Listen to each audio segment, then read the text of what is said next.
அம்மா, ஐயோ அம்மா. அண்ணே, தண்ணி கொஞ்சம் கொடுங்க அண்ணே. இந்தாம்மா.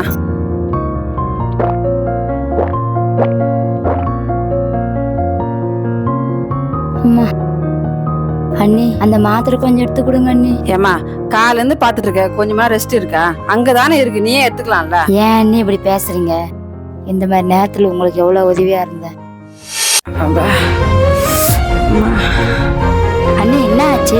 ரொம்ப உடம்பு முடியலையா? நீங்க ரெஸ்ட் எடுங்க அண்ணே, எல்லா வேலையும் நான் பாத்துக்கிறேன். சுபா, உங்க அம்மா வீட்டுக்கு போன போல இருக்குது. உங்க அண்ணா கிட்ட உங்க அம்மா கிட்ட சொல்றியா? அண்ணே நீங்க கவலைப்படாதீங்க, அண்ணா கிட்டவும் அம்மா கிட்டவும் சொல்லி ஒத்துக்க வைக்கிறது என் பொறுப்பு. எனக்கும் அம்மா வீட்டுல இருக்கணும்னு ஆசையா இருக்கும்ல அண்ணே. சாரி சுபா, வேலை டென்ஷன் அந்த மாதிரி பேசிட்டேன். இருமா, நானே மாத்திரை கொடுக்குறேன்.